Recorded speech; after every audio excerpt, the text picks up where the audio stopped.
We like to think we know the story of human civilization. We are taught that we represent the peak of engineering, that our ancestors were primitive, slowly stumbling their way toward modernity with simple tools and brute force. But what if that story is wrong? What if, scattered across this planet, lie forgotten masterpieces of engineering so advanced, so precise, and so massive that modern science cannot fully explain how they were built?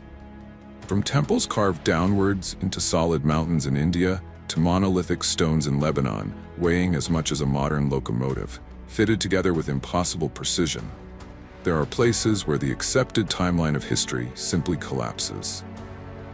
Tonight, we are going around the globe to investigate 7 ancient mysteries that defy logic, challenge our understanding of physics, and prove that a lost chapter of human ingenuity is waiting to be rediscovered. Welcome to the Enigma. Our journey begins on the sun-drenched, rugged island of Sardinia, off the coast of Italy.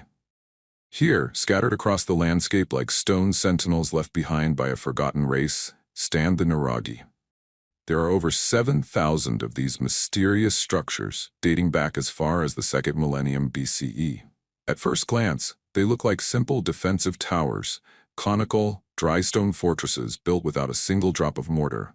But as you step inside, the primitive fortress theory begins to crumble. These aren't just piles of stone, they are architectural marvels.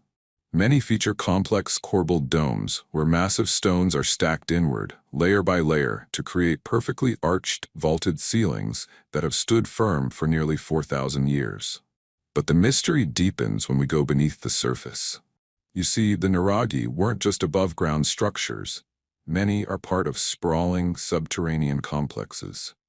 Archaeologists have discovered intricate tunnels, hidden chambers, and water systems buried deep beneath these towers, some showing a sophisticated understanding of hydrogeology that we didn't think the Bronze Age people of Europe possessed. Imagine standing in a dark, cool circular chamber deep underground. The air is still.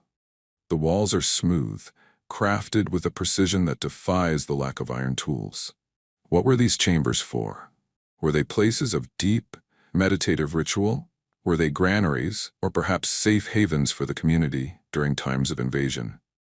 Mainstream archaeology often labels them as defensive strongholds, but the lack of weapons and the presence of ceremonial artifacts found in some of these chambers suggest a much more spiritual, perhaps even scientific, purpose. Some researchers point to the way these towers align with celestial bodies, hinting that they may have functioned as Neolithic observatories, keeping track of the stars as they moved across the Mediterranean sky. And then there is the silence. The builders of the Nuraghi left behind no written records, no tablets, no manuscripts, no stone inscriptions to explain their work. They simply emerged, built thousands of these incredible structures using tons of basalt and limestone, and then, as the centuries rolled by, they faded back into the mist of history. When you stand before a Nuraghi today, you're not just looking at a pile of rocks. You are looking at a defiance of time itself. You are looking at a society that had the engineering skills to move mountains, the patience to build for eternity, and the wisdom to keep their secrets buried beneath the earth. Sardinia holds these stones close, guarding the silence of a civilization that we are only just beginning to truly see for the first time. We travel now to the rolling hills of Oxfordshire, in England. Here, carved into the steep, grassy slope of Whitehorse Hill, lies a figure so massive and so peculiar that it can only be fully appreciated from the sky. This is the Uffington White Horse. Stretching over 110 meters in length, this is not a sculpture built upward from the ground. It is an act of erasure. To create it, ancient hands did not add stone or clay. They cut deep, clean trenches through the green turf, exposing the brilliant white chalk bedrock beneath. From a distance, it appears as a sleek, abstract silhouette, a stylized horse galloping across the hillside with a fluid, almost electric energy. But what truly captivates us is the question of its age. For centuries, folklore told us this was a memorial to a great battle or a tribute to a Celtic deity. However, modern scientific testing, using advanced dating techniques, has shaken our understanding of this place. We now believe this chalk figure is over 3,000 years old, dating back to the Bronze Age. 3,000 years. Think about that. That means this figure has been here since long before the Romans arrived in Britain and long before the emergence of the modern world as we know it. How did they do it? Without the aerial view we have today, without drones, airplanes, or even high vantage points, how did the ancient creators ensure the proportions were so perfect? If you stand at the bottom of the hill, you cannot see the horse. The landscape distorts the perspective. It is essentially invisible from the ground. It was designed to be viewed from the heavens. Was this a message for the gods? A territorial marker visible to travelers from miles away? Or is it possible that this landscape was part of a ritualistic map where the horse served as a sacred gatekeeper to the surrounding burial mounds and Iron Age hill forts? The most profound mystery is not just how it was made, but how it survived. This is not a monument of solid stone or fired brick. It is chalk, a soft, porous material that should have been reclaimed by the grass and the elements within a few decades. Yet for 3 millennia, the people of this land have meticulously cleaned the trenches, clearing away the encroaching vegetation. There has been a persistent, unspoken agreement among generations to keep the horse alive. It is a symbol of continuity, a stubborn refusal to let the past fade into the earth. As you look at the Uffington white horse, you realize it is not just an ancient drawing. It is a living, breathing connection to a people who understood the land in a way we have largely lost. They didn't just inhabit the landscape. They wrote their story into it, using the very bones of the earth as their canvas. The horse stands, forever frozen in mid-gallop, caught between the green of the hill and the blue of the sky, a silent, majestic ghost from a time when the world was new. We now travel to the arid, windswept Pisco Valley in Peru, a landscape so stark it feels like another planet. Etched into the rugged hillsides, there exists a site that has defied explanation for generations. It is a vast, man-made scar, or perhaps a map, known as the Band of Holes. As you look at these hills from the air, the sight is both hypnotic and deeply unsettling. Spread across several thousand square meters are thousands of circular man-made pits. They are cut directly into the rocky, steep terrain with a precision that seems almost mechanical. These aren't just random depressions, form a long, deliberate line, a band that stretches over hills and valleys, marching across the landscape for over a kilometer. Some are shallow, some are deep, some are neatly lined with stone. Others are simply carved into the hard earth. But when you stand there on the ground, the mystery only deepens. Who had the motivation, the sheer manpower, and the time to carve out nearly 6,000 individual pits? Theories have drifted through the academic world for decades. Some suggest they were used to store grain, acting as a massive prehistoric pantry for the Inca or their predecessors. Others believe they were defensive, used by ancient warriors to hold supplies or even to shelter from arrows during a siege. There is even a theory that they were part of a ritualistic path, each hole representing a specific point of ancestral significance. But here's the catch. When you look closely, many of these holes are useless for storage. They are too small, too poorly ventilated, or placed in positions that make no logistical sense. If this was a grain storage project, it was the most inefficient in human history. So, we are left with the question, what were they really thinking? Think of the environment. The Pisco Valley is harsh. The sun beats down on these hills, and the wind never stops. To create this many holes requires a level of organization that implies a central authority, a leader or a belief system that commanded thousands of people to move tons of earth for a purpose we have completely forgotten. Standing among them today, you feel a sense of haunting repetition. Every hole looks almost exactly like the next. It's an exercise in discipline. Looking at this long, winding band of pits, you get the sense that you are looking at a document written in stone, in a language that we no longer speak. We often look at the great pyramids or cathedrals and marvel at what they built upward. But the Band of Holes reminds us that sometimes the most profound mysteries are found in what was taken away from the earth. They didn't build a monument. They erased the landscape to create something that would remain visible from the sky for centuries. Perhaps the band of holes is a message that was never intended for us. Or perhaps it is a reminder that there are still chapters of human history hidden in plain sight, waiting for us to stop, look, and finally understand. The pits remain empty and silent, guarding the secrets of a people who turned the very mountain into a canvas. Deep within the Bekaa Valley of Lebanon lies one of the most baffling anomalies in human history, the megalithic complex of Baalbek.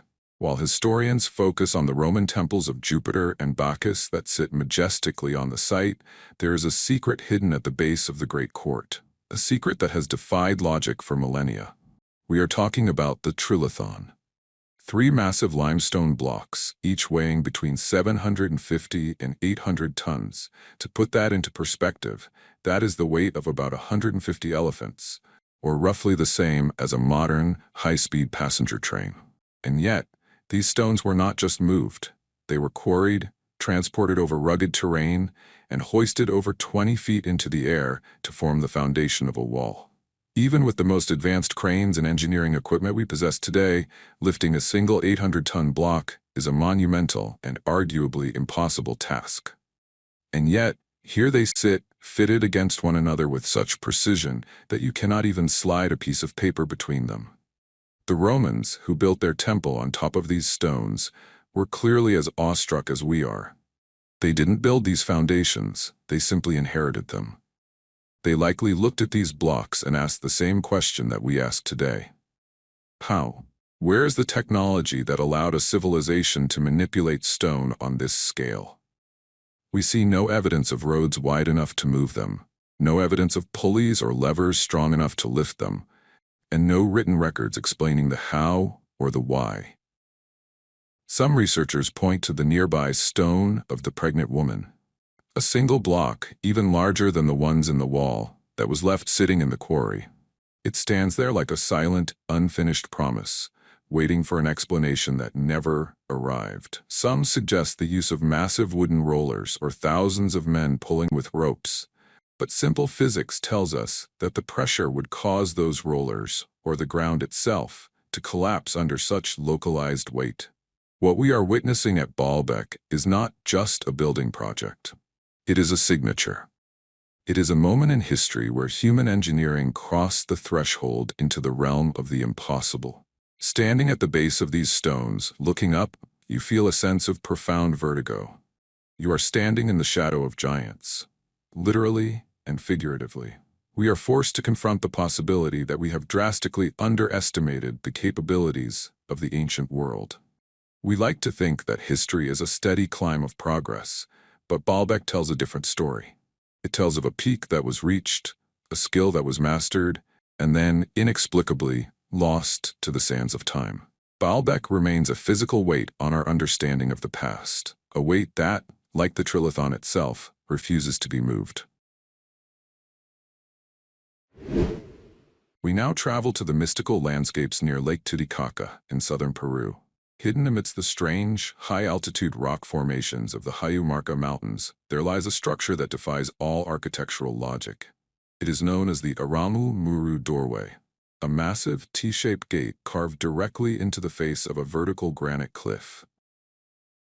When you first lay eyes on it, the feeling is immediate. It doesn't look like an entrance to a tomb, or a temple, or even a house. It looks like a doorway to somewhere else, to another dimension, or perhaps another time. It is precisely 7 meters square, with a smaller central indentation that perfectly fits the shape of a person. Legend claims this is the Gate of the Gods. Local stories tell of an ancient Incan priest named Aramu Muru who fled the Spanish conquest, carrying a sacred golden solar disk. He supposedly arrived at this cliff, placed the disk into a hidden mechanism, and the rock wall simply opened. He walked through, vanished into the stone, and was never seen again. But leave the legends aside for a moment and look at the craft. The precision is haunting. The doorway is carved into a massive, solid granite mountain. There are no chisel marks, no signs of slow, laborious work. The surface is polished to a degree that suggests a technology far removed from the bronze tools we attribute to the ancient cultures of the Andes. Look at the surrounding area. There is no settlement here, no debris of construction, no nearby quarry. The doorway appears suddenly, as if it were a physical manifestation, a piece of impossible engineering placed in the middle of a desolate, sacred landscape. Scientists and archaeologists are baffled by the lack of historical context. Why carve a magnificent door into a cliff face that leads nowhere? Why polish the stone to such a mirror-like finish? If it were for a burial, where are the remains? If it were for a ritual, why is it so isolated from the major centers of Incan civilization? Standing before it, the air feels heavy, charged with a strange, static energy. Even today, travelers claim they can feel a slight vibration when they touch the stone. They speak of bizarre sightings, lights flickering in the center of the doorway, or the sensation of being watched by something that exists just beyond our field of vision. Is it a portal? Is it a psychological test left by an ancient master to measure our capacity for belief? Or is it a doorway that only opens when the conditions of the cosmos are exactly right? We stare at the Aramu Muru doorway and we see a boundary. It is a boundary between the known and the unknown, between the physical world we inhabit and the vast, invisible reality that lies beyond. Perhaps the doorway doesn't need to lead to a physical room. Perhaps it is a portal of the mind. It challenges our arrogance, the belief that we understand everything about our past and our reality. We stand at the threshold of the unknown, staring at a door that refuses to open, waiting for us to figure out the key. And until then, the rock remains shut, guarding a secret that has transcended time itself. We now turn our gaze to the high Andes of Peru, overlooking the city of Cusco. Here, perched on a hillside, lies one of the most enigmatic military and engineering feats ever conceived, the zigzag walls of Sacsayhuamán. If you look at them from afar, they appear as a massive fortress-like boundary. But as you walk up to them, the reality of what you are seeing begins to defy comprehension. You are standing before boulders, some weighing over 120 tons, that have been fitted together with such surgical precision that you cannot fit a needle between them. There is no mortar, there is no cement, there is nothing holding these stones together except their own perfect interlocking geometry. The question that echoes through these hills is simple, yet it has remained unanswered for centuries. How? How did a civilization that supposedly lacked iron tools, cranes, and the wheel, manage to quarry these massive stones, transport them miles across rugged, mountainous terrain, and carve them into such complex, irregular, interlocking shapes? Some of these stones have 10 or more corners. Every angle, every curve is perfectly polished, as if the stone were soft like clay, molded by hands that understood the very secrets of geology. Many scholars suggest the Incas used stone hammers and bronze chisels, slowly grinding the rock into place over decades. But when you look at the sheer scale, the precision of these massive, multi-ton puzzles, it's difficult not to wonder if we are missing something far more significant. And then there is the zigzag design itself. It's not a straight wall, it's a series of massive, crenellated V-shapes. This wasn't just for aesthetics, it was a masterclass in earthquake-proof engineering. For hundreds of years, the Andes have been rocked by seismic activity that has leveled colonial cities. Yet these walls, they have barely shifted. When the ground shakes, the stones are said to dance, moving slightly to absorb the energy and then locking back into their original, impossible fit. As you stand there, touching the cold, polished surface of these giant megaliths, the atmosphere changes.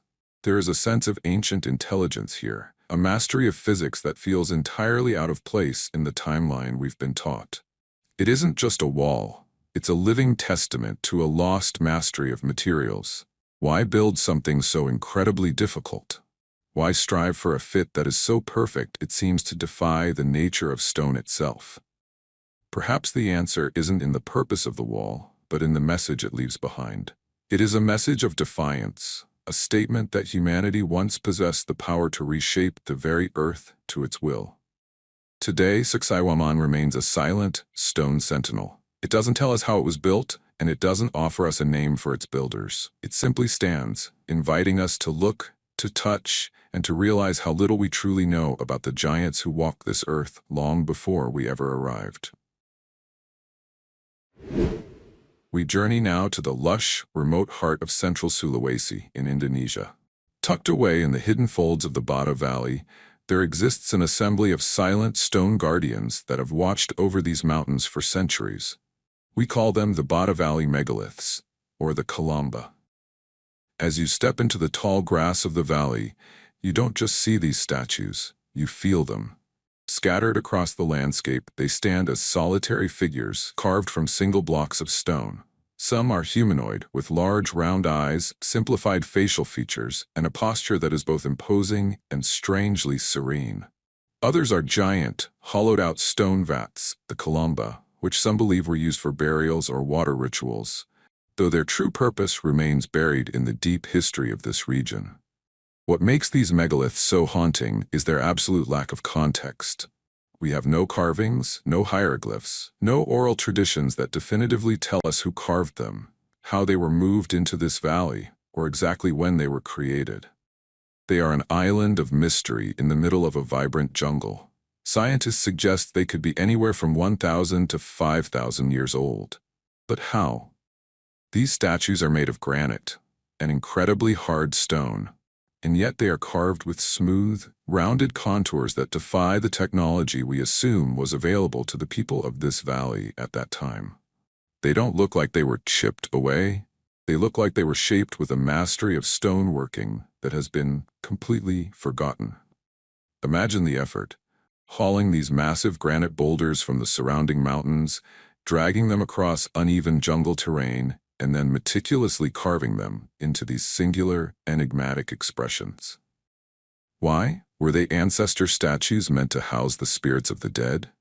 Were they markers of power, or perhaps navigational points for a lost cosmic map? The locals speak of these stones with a mixture of reverence and caution. To them, the megaliths are not just rock. They are keepers of the land.